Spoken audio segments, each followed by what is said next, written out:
Today, we're diving into the heart of Nigerian cuisine with a brand that's redefining how the world experiences African flavors. From puff puff to cold zobo that packs a punch, Naija Delish is making waves in Australia. And we've got the visionary behind it all right here.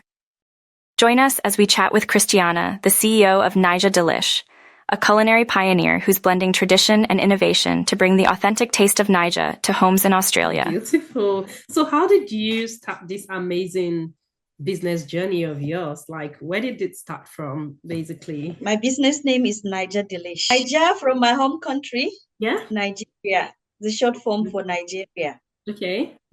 And Delish, a short form for delicious. Nigeria has a variety of cuisines. As you move from north to south, east to west, the cuisine changes.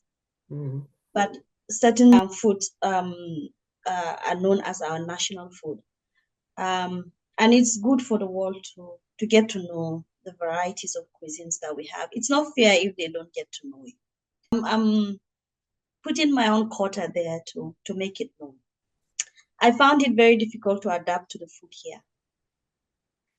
So I started looking for ingredients that will help me to feed my family, to help them to eat what I cook.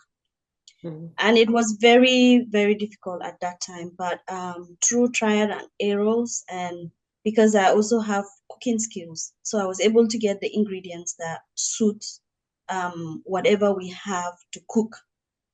And so from there, I started developing, ideas, and I will cook something and then it will taste a little bit like what we're used to at home. So, and then I'll give some Nigerians or some Africans who come visiting and they will identify with it. And particularly Nigerians really help me because they'll be like, oh, this really looks just like what we have at home, or it tastes really good like what we have at home. So I started to develop that. But for a very long time, I didn't know that it was going to turn into a business because, I have other things to do. But gradually, I saw the joy it brings to people when they eat my food. And I saw the joy it radiates on the people they share with. And I'm like, okay, I really want to share this joy because I love to make people happy. And when you started, what were the biggest regulation hurdles that you had to face, and how did you overcome them? So I really wanted to give people this food, but I realized that there are certain regulations in Australia about selling food, and that you need to meet those requirements before you are able to sell, any food that you produce.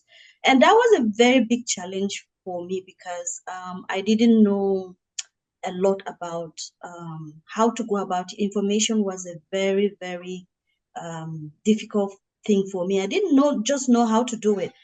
Now I know better. So what I did was I involved a consultant because I didn't even understand what the website was talking about and some of the things they were talking about. It was quite expensive at the time, but it was my only way that I know to do it.